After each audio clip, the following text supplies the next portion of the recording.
Well, let's put that shit back together. If I can remember how it goes.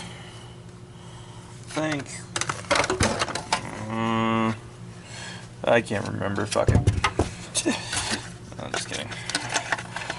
Alright. Yeah, that door is quite sandwiched in between there.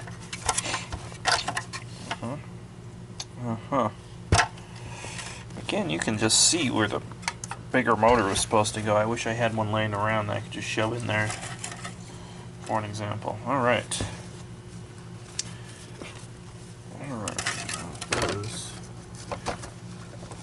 Gotta go there.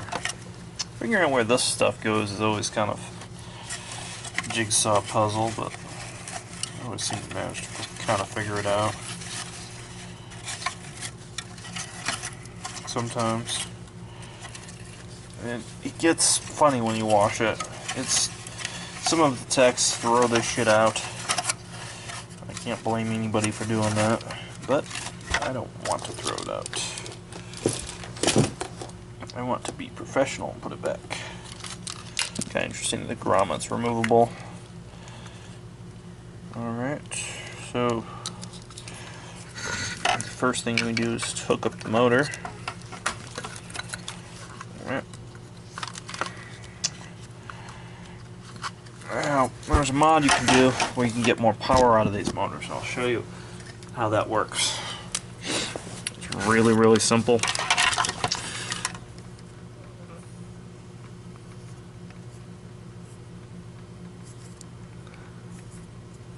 There you go. Motor's going to make more power now.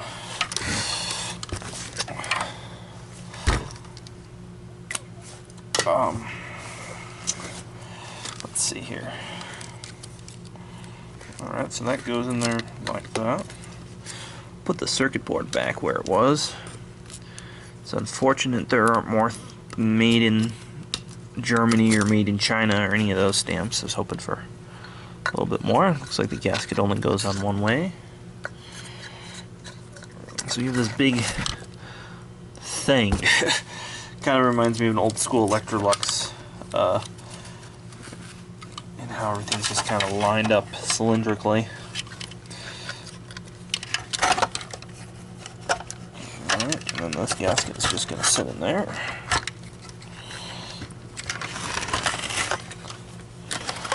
And we're going to put this all together.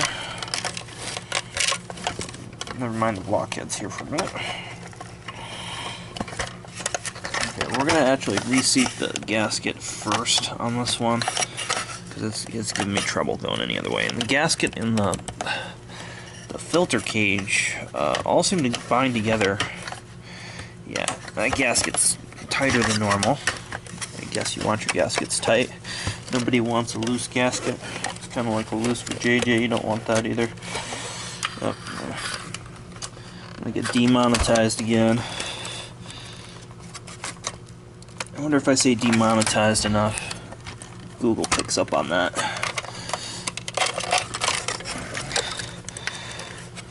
Alright. The smiley face ain't quite smiling yet. It's really tight fit in here, as you can see.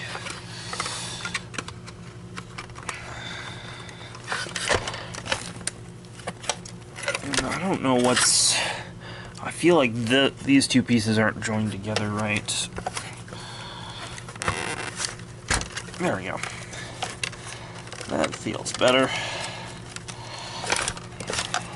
And we're just going to open this up. Now I'm going to inspect in here, visually make sure the gasket's settled, which it is. Alright. Now, dump out. It's real important that you use genuine Miele Park bags for your screws.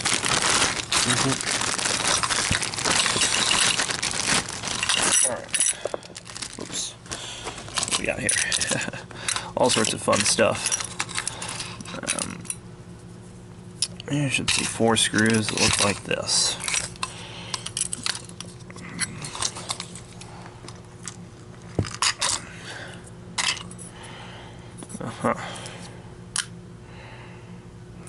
Oh. Yeah, 3 screws that look like that. There's the 4th one.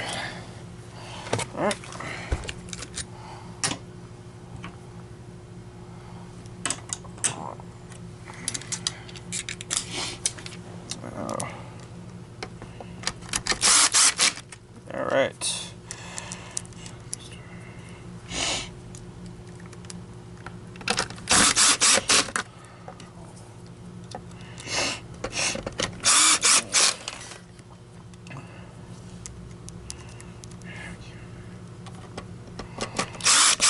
Alright. Aha. You know, it's funny that that's like that, because there's this spring right here.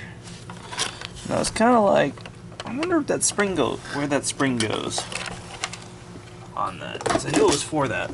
My question is the spring pushing up on this thing? Or did it fly out of there and I gotta insert it? I feel like it flew out of there and I have to insert it. Well, we're going to put the switches back first because I would feel better if the electrical switches are where they should be.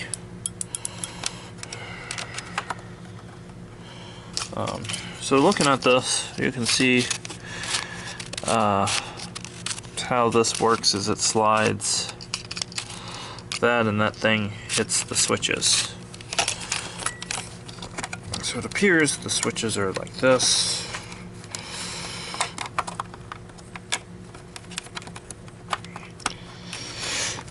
Yep. Alright. So that's the speed control thingamabopper up here. Again, I've never really removed one of these. Kinda just did that for fun to show you guys. Of course, I'm breaking the customer's unit and doing it at the same time.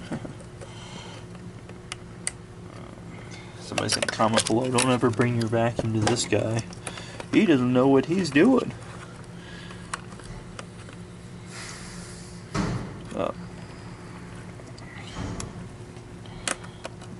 We're gonna pull that thing out. I'm gonna stick that spring back before we do anything else. Because I believe that spring goes under there. See, through editing magic, you all get to see this back to back.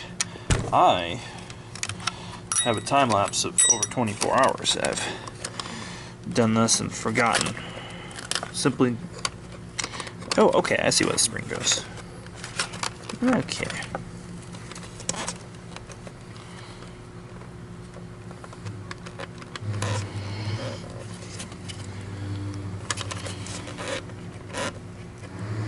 Okay. So, if you look in here, ooh, I don't know if the camera's going to pick this up. You can see that there's a red guide rod in there. That's where this goes. So that's why he flew out. So my fun earlier with the motor was all for nothing. And this, of course, is going to have to pop out because I need to. We're doing this ass backwards or best mouth. I'm going to get docked on YouTube again.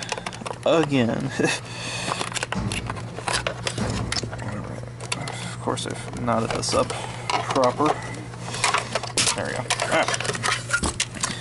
So, that, there, and that, or I touch that. And so we're going to put that spring. That's got to go in first. Again, last time I did this was over a decade ago, and they were even a slightly different style back then. Last one of these I did had a much different motor in it. Not that there's anything wrong with this motor, it's just...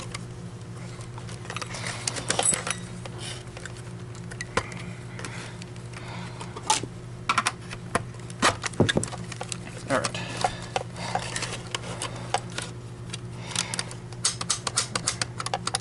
The lock's working right. This is quite ingenious how all this goes together, by the way. Yep, gasket's good. Alright. So if you don't all know, I'm all getting real flu here. So, maybe I'm not quite in my right mindset today.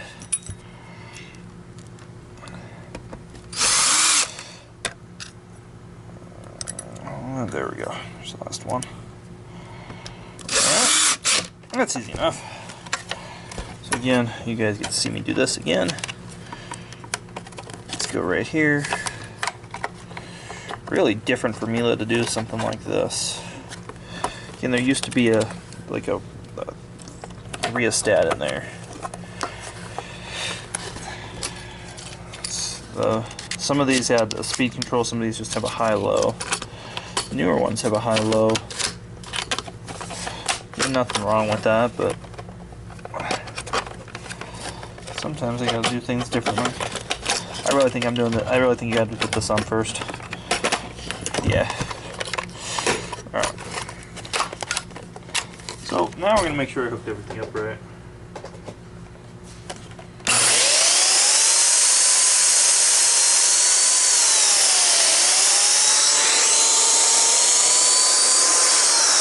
Give you an idea how powerful this thing is. When you're using this and it's together, you can feel that, but you can actually just see it there. Alright, again, that extra power mod. Well, that lady is a genius who I just got off the phone with. I've got 3 sharks. You made the same mistake 3 times over 4 years. Now, let's think about that thought process. You bought one, stopped working. You bought another one, stopped working. You bought a third one. You didn't think, you know, I'll try a different brand this time, what the heck? Nope. I think the definition of insanity is trying the same thing over and over again, expecting different results. Anyways, so we're going to put this in. I've already put this thing. These are, well, they collect dust. They'll make the particle counter not blow a 0 on this, but they sure look cool when you put those in there, so we're going to put those back. I've washed them. They're deodorized and they're clean for the most part. And the way the air path blows out of the motor in this machine is really different. So most Mieles, they blow straight out. But because they don't want this blowing towards the ground, Miele has, it blows into the filter, and then the filter redirects in this guy through the sides, so it blows this way, then gets redirected out the sides. Much like an old compact or an Electrolux or something like that. Really kind of different. So we are going to put this in. Again, I think it's so funny that this is about molds for carbon brushes, and the carbon brushes are in a whole different place on this guy. So we're going to go ahead and we're going to snap this bad boy back together. And this is kind of like a 300 series in terms of how it goes together. Everything bolts on one side and you just put it together. Now for our classic Miele screws that we're used to seeing. And go right there.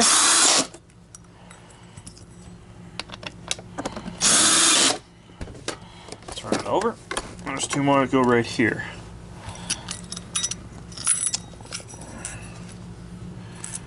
Got all the screws mixed together.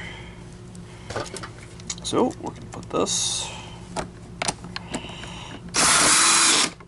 like so. Alright. Now we're going to get a bag of KK bags.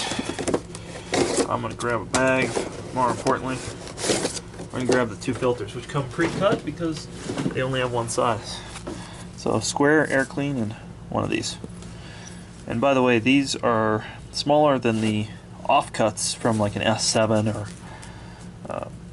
if you cut from another one. So if you're doing service, you'll end up having more of the, save those offcuts, you'll use them in these when you see them occasionally.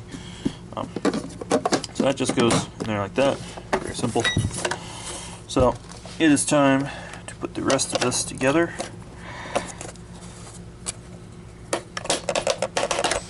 Alright, so we got this to do. Remember that I pulled off this little blow-off valve. We're going to put him back where he belongs. You can see he just blows off right there. It's very sleek under the cover. Very seamless. Set the torque way down on this.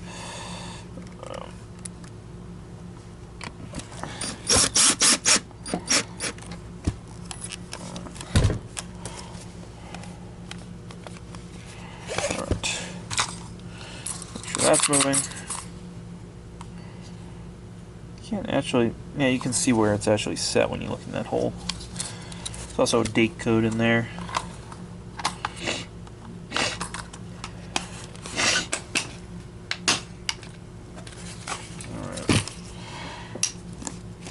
it's all flipped in and working. You can hear the springs bouncing around in there.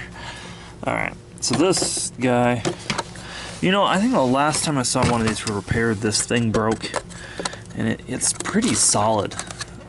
So kind of not even wonder how they did that. Some of these customers, they do things that are just unspeakable. Alright, so we can get that in. We're just going to use our little help from our number 3 flathead.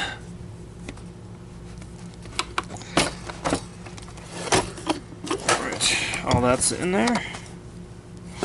Gasket is on the roof of this thing. It's not actually here like it is on a lot of Miele's.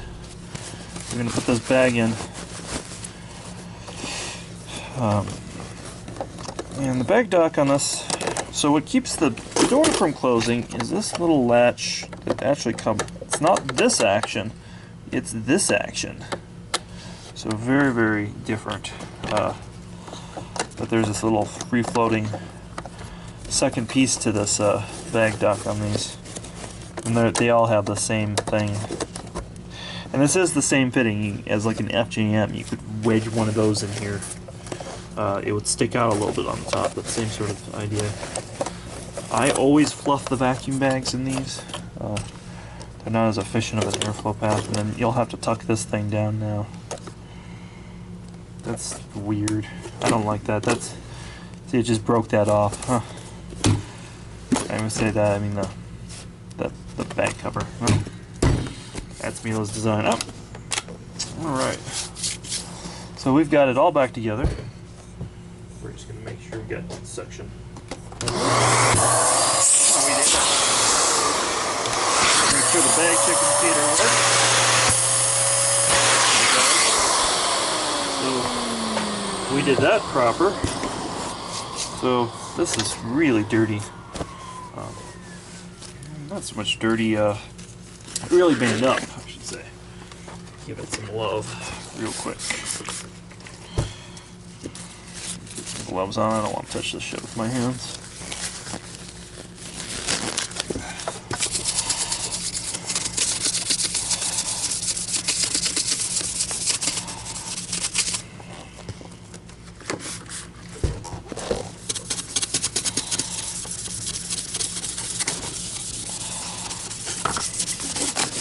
I feel like these are always pretty scratched up when I see them come in.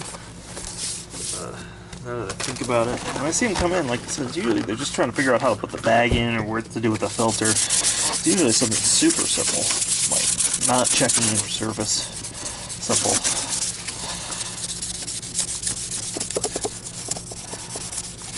The whole thing is this polished plastic that they used to use all the time. I suspect Miele just about loses money every time they sell these or they break even.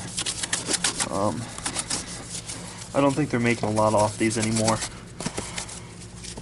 Judging that the price is half what it used to be. I'd go ahead and I would pick one of these up. Anytime you have the opportunity. It's a cool little vacuum. Alright. That's the best that's going to do. Give it a good polish. And once this high, this kind of plastic, I like to use a microfiber. I think it helps. If I got a little bit more, just to clean up there.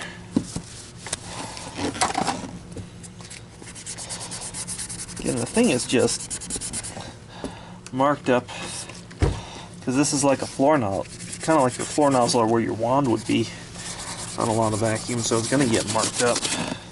This is one I would have coated in their rubber paint. Miele used to do this kind of more permanent plastidip thing. Alright, there we go. So you can see this really isn't any less complicated than a canister vacuum. There's no casters on it, but so we got that. And that is all set to go. And I opened this up and I cleaned it out pretty good. Stuff does build up in any of these things. Whether it's a Kirby, a Miele, TriStar, they all build up. So if you're not super backed up with service and you can open this up for the customer and clean it out, that's a great thing to do. You know, I'm just putting everything back together ass backwards today. That goes in there first on this one.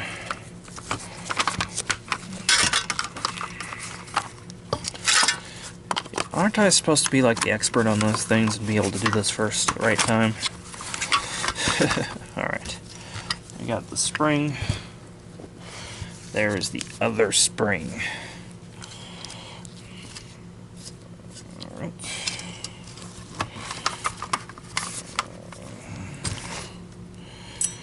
Alright. So the long screws go on the outside of these things. Kinda not where you expect them to be. Now we're switching to a T10. We'll get the torque settings right.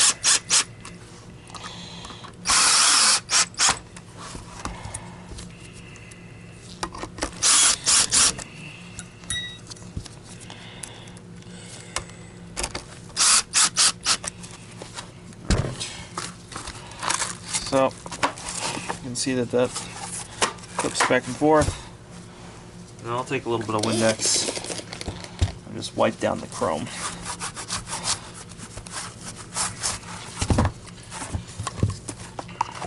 And the purpose of the metal there is so that it ergs, as the British would say, to the machine.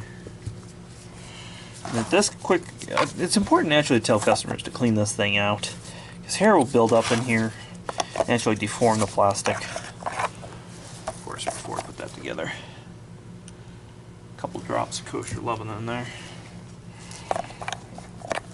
Alright. So that guy just goes in there. And some of them, you can use a coin on this, you just give him a half turn.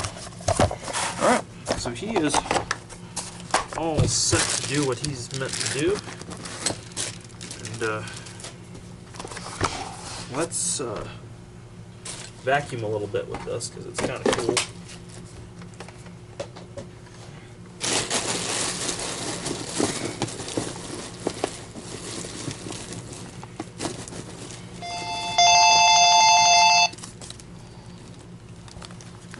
As always, please like and subscribe.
Greetings, YouTube.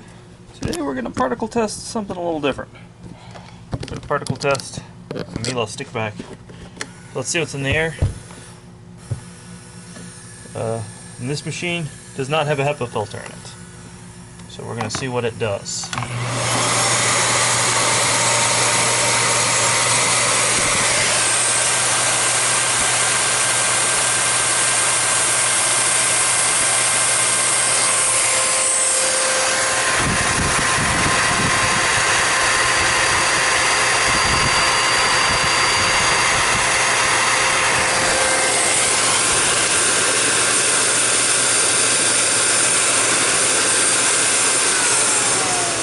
again, not bad for a machine without a HEPA filter.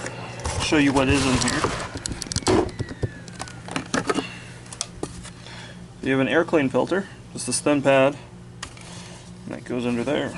That's all this has. Of course, you do have your Miele bag as well. So yeah, if you were wondering what a Miele stick vac does without a HEPA filter. Now with a HEPA filter, this machine does blow a 0, but since they're not sold with HEPA filters commonly anymore, I thought I'd do a video on that. As always, please subscribe, thumbs up to Performance Reviews.